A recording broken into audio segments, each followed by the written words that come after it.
એ હરિયાળી ગીર છે રૂડી અન પવિત્ર પ્રેમ ગેલુડી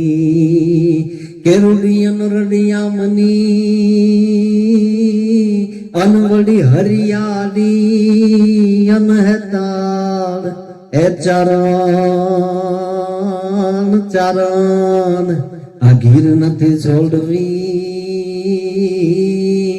અરે રે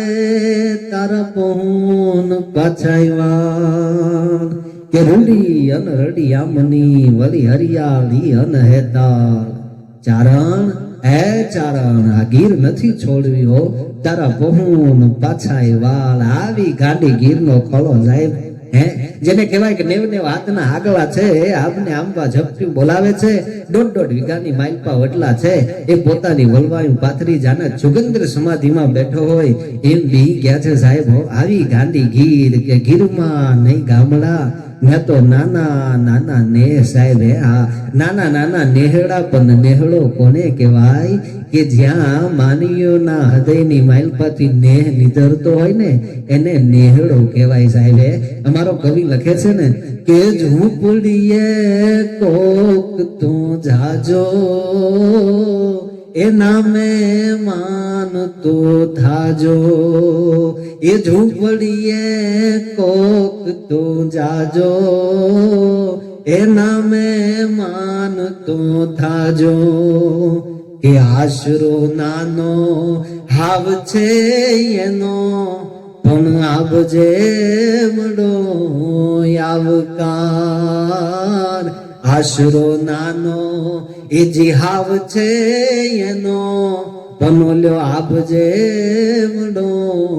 આવકાર કે હાથમાલની હવેલીમાં રહેવા વાળા ચંબરબંધીઓ એકવાર ઝૂંપડીની મુલાકાત તો લેજો એનો આશરો ભલે નાનો હોય એની ઝૂંપડી નાની હોય પણ એનો આવકારો તો આભ જેવો મોટો હોય સાહેબ હા અને એથી આગળ અમારો કવિ લખે છે કે અંગ ભલે નય ઉજડાય ના હાથમ દિલ જો દરિયાવ ઝૂંપડીએ ઝૂંપડીએ કોક તો જાજો એના મેં માનતો થાજો અંગ ભલે ઉજડા ન હોય એના સાહેબ પણ એના દિલ તો દરિયા જેવા છે એકવાર ઝૂંપડીના મહેમાન તો થાજો આમ કે છે ગીરની માલપા નહીં ગામડા નાના નાના નેહડા અને ઈ નેહડાના મહેમાન જય મેઘાણી ઈ કે છે કે ભગત બાપુ થયા છે અને તુલસી શ્યામથી નજીક ખજૂરીનો નેહ છે સાહેબ અને બરાબર દી જળવજળ થઈ ગયો છે ગાવડિયું માવડિયું જેને કહેવાય કે વાળે પુરાણી છે અને હજી 20-25 માણસનો ડાયરો બેઠો છે અને દૂધની તાહળીઓ હાથમાં આવી છે સાહેબ ઈ દૂધની તાહળીઓ હાથમાં આવેલી હોઠે માંડે ન માંડે અને એમાં રીડ પડી કે હાવજ હાવજ હાવજ થવા મંડાણી ભાઈ હો હા પણ કેવો હાવજ કે છે કે ડાલા મથો વિષ હતો જબરી જેની મૂછા હવા બે હાથની પૂછા આન વકરેલ વનનો રાજાને ઘે ઘે ઘે ઘે ઘે કરીને ડનક દેને હામો હાલ્યો આવે તો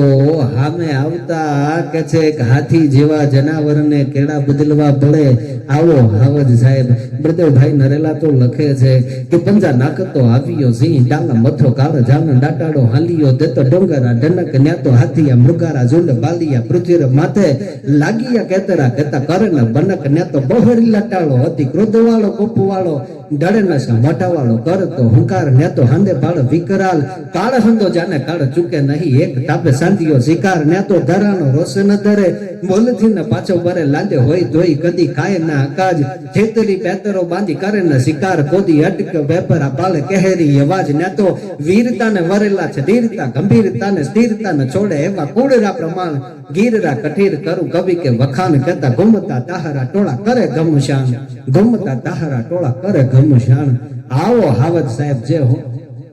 હોડકીને દાડી છે ને એમાં કે છે કે ઝડસન મેઘાની તાહળી હેઠી મૂકીને આમ ઊંચા થઈને ડોકાઈને જોવે ન્યાર તો ઈ નેહ માંથી કોઈ માણસ નીકળે ન નીકળે આ ડાયરો ઉભો થાય ન થાય ઈ પેલા તો કે છે કે નાની અમથી 14 વર્ષની હીરબાઈ નામની દીકરી છે હાથમાં નાનો એવો બળિયો લઈ અને હાવજની સામે દોડતી શું કામ કે છે કે પોતે જે ઓળખીને મોટી કરી છે સાહેબ, નાનપણથી ઉછેરીને એના પ્રેમ હાટું એ ઓળખીનો મારણ કરી અને હાવજ લઈ ન જાય એટલા હાટું સાહેબ, જેને કહેવાય કે એને દોટ દીધી હાવજની આમે હો. પણ આ તો સૌરાષ્ટ્રનો વાણિયો સાહેબ, ઈ તાહળીને હેઠી મૂકી અને ઈ દીકરી પાછળ ગળગળતી દોટ દીધી. દીકરી શું કરે છે ઈ જોવા હાથું ઈ વાણિયાએ દોટ દીધી ભાઈ હો. અને દ્રશ્ય જોયું ત્યાર તો ઈ હાવજની માથે હોટો નીચતી દીકરી ઈ કે છે 14 વર્ષની હીરબાઈ નામની છે, ઈ ઊભી છે ને સાહેબ કે છે કે હાવજ છે ઈ દીકરીને બાળી અને ઘે ઘે ઘે ઘે ઘે કરીને જ્યાં ડનક દીધી. ઈ હોડકીના રુધિરથી કે છે કે દીકરીને ફીણથી ભરી દીધી. અને ઝવેરચંદ મેઘાણીએ દ્રશ્ય જોઈ અને કીધું કે ભગત બાપુ કાગળ પેન લાવો, મારે આ દીકરીનું ગીત લખવું છે. અને ઈ વાણીઓને ઉભા ઉભા ગાવા મંડાનો સાહેબ હો. પણ કેવું ગીત સાહેબ જેને લખ્યું હે, હા કે હાવજ ગરદે વનરા વનનો રાજા ગરદે ગિરકા ટાનો કહેરી ગરદે, હાવજ ગરદે વનરા વનનો રાજા ગરદે ગિરકા ટાનો કહેરી ગરદે, કલ્પા તળિયો જોતો ગરદે જાને કજો ગંદર ગરદે, નાનો એવો સમંદર ગરદે હો. નાનો એવો સમંદર જેને કહેવાય ભૂગવાટા કરતો હોય એવો હાવજ ગર્જના કરી રહ્યો છે. અને કે છે કે ક્યાં ક્યાં ગરજે, બાવળના ઝાડામાં ગરજે, ડુંગરના ગાળામાં ગરજે, કનબીના ખેતરમાં ગરજે, નદીઓની ઢેખળમાં ગરજે, ગામકના પાદરમાં ગરજે, ઓરોને આગેરો ગરજે. પણ કે છે એક સાહેબ એવો હાવજ ગર્જના કરે તો કે છે કે થરથર કાપે વાલામાં, વાછલડા કાપે કુંભામાં, બાલકડા કાપે મધરાતે પંખીડા કાપે, ઝાડકના પાંદલડા કાપે, સૂતાને જાગરતા કાપે, જળને ચેતન સૌને કાપે. કેવી એની આંખ જમુકે, વાદળ ઊંઘી વીજ જમુકે, જોતે યુગી બીજ જમુકે,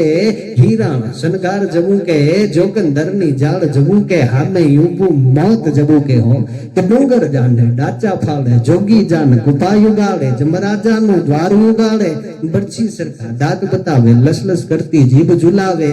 અને આવો હાવજ આવો ડાલા મથો જેથી એમ કહેવાય ડનક ડન હામે હાલો આવે. દીદી કે છે કે નેહની માલપાથી માણસ ઉભા થાય સાહેબ હો. કે બળકંદા બીરાતર ઉઠે પરછી લેતો,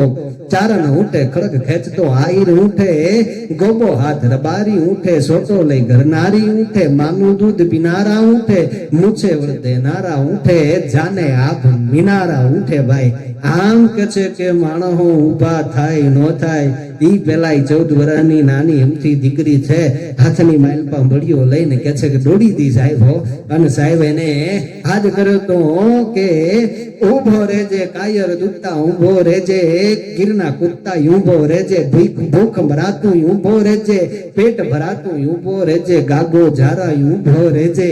અને સાહેબ ઝવેરચંદ મેઘાણીએ દીકરીનું વર્ણન કર્યું હો. હા પણ કેવું વર્ણન કર્યું કે 14 વર્ષની ચારણ કન્યા, બાવલી ભવલી ચારણ કન્યા, ઝાડ ચડંતી ચારણ કન્યા, પાલ ઘુમંતી ચારણ કન્યા, રૂપ રૂપાળી ચારણ કન્યા, શ્વેત સુવાળી ચારણ કન્યા ને જગદંબાસી ચારણ કન્યા. હે અંદર ટાંક્યું છે, લખ્યું છે ઝવેરચંદ મેઘાણીએ કે ચારણની દીકરી સાધારણ નહીં પણ મને દીદી જગદંબા જેવી લાગી હતી સાહેબ. કે હમું કી ન બહાન કી કિયસી હાથ દુતાડિયા, વાક્ય ડમર ડાખ અતત કી ક્રોધ ભુજાઈ, 18 ભુજંગ કરમ ન ઝીલે બારો. ભગવતી ચામુંડા છે ચંડમુંડ ને મારવા જાતી હોય અને જેવું રૂપક દેખાય, જેવું સ્વરૂપ દેખાય સાહેબ એવી દીકરી ઝવેરચંદ મેઘાણી કે છે કે મને લાગી દી હો. હા ગયન દિગ્ગજ ડર ગયન નચલત હર હર કર નિર્બલ, ગોચક ચરચલ ગયે વિતલ હલ ગયે તલાતર, ગિરિગન ખલભલ ગયે તુંડ ચલ ગયે વ્યોમતલ, અઢલ સુબડલ ગયે હુવે યન ચલ જતી હલભલ કલ મલદ ચરાચર કોપ સે, દત્ત ઠટ મન મોદ ધરન ચંડી સુકોપ કર, અસુર સર ધોમ નિકર કર ખળગ ધર, જી ધોમ નિકર ખર ખળગ ધર. આવી ચારણની દીકરી હીરબાઈ નામની લાગવા મંડાણી દીદી સાહેબ હો. કે ચારણ કન્યા 14 વર્ષની ચારણ કન્યા, બાવલી ભવલી ચારણ કન્યા, ઝાડ ચડંતી ચારણ કન્યા, પાળ ઘુમંતી ચારણ કન્યા, શ્વેત સુવાળી ચારણ કન્યા, જગદંબાસી ચારણ કન્યા, પાછળ દોડી ચારણ કન્યા, હાથ હિલોડી ચારણ કન્યા, હાથ ઉઠાવે ટાંગ ઉઠાવે ચારણ કન્યા. અને કે છે કે સિંહ ઈ હાથોડો કે છે કે હાવજ ભાગ્યો ભાઈ હો. હા અને ઝવેરચંદ મેઘાણીએ ગાડીમાં ડુંગરામાં બેઠેલી સિંહણને ઠપકો દીધો કે સિંહણ તારો ભરવીર ભાગ્યો, રણ મે લીને કાયર ભાગ્યો, ડુંગર નોરમ નારો ભાગ્યો, હાથી નો હણ નારો ભાગ્યો, અરે નર થઈ તું નારી થી ભાગ્યો ને ભલા માણા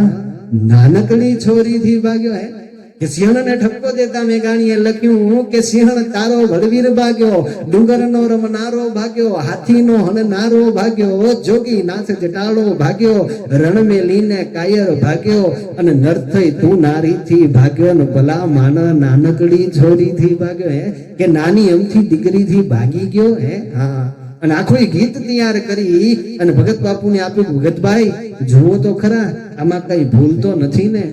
અને ભગત બાપુએ આખે આખું ગીત લઈને વાંચ્યું ભાઈ, અને કીધું કે મેઘાણી ભાઈ આને ફાડી નાખો. કે પણ કા કે તમે નથી કહેતા કે તમે ચારાનો વ્યક્તિ પ્રસિદ્ધિ કરો છો, તો તમે આ શું કર્યું? વ્યક્તિ પ્રસિદ્ધિ કરી નહીં તો શું કર્યું? તો કે પણ મારાથી રહેવાનું નહીં ભગતભાઈ, એટલે મેં આ ગીત લખ્યું છે. હે મેં જે ભાડ્યું ને મારાથી રહેવાનું નહીં, એટલે મેં આખે આખું આ ગીત લખ્યું છે. એટલે કીધું કે અમે ચારણો અમથા કોઈના વખાણ નથી કરતા, અમે જેથી આવું ભાડીએ ને તેથી લખીએ છે. હો ભગત બાપુએ કીધું ભલા માણે. અને કે છે કે આવી મારા દેશની દીકરી સાહેબ જેથી હામી થાય ને તો કે છે કે ડાલા મથા હાવજ ને ભાગવું પડે. હા આવી ચારણોની દીકરી સાહેબ જેને કહેવાય. હે હા આવી ગાંડી ગીર ને એની માઇલ પર રહેવા વાળા માની હોય સાહેબ, જેને કહેવાય જેની દીકરીઓ હાવજ ને ભગાડતી હોય સાહેબ, એથી મોટી બીજી તો વાત શું હોય?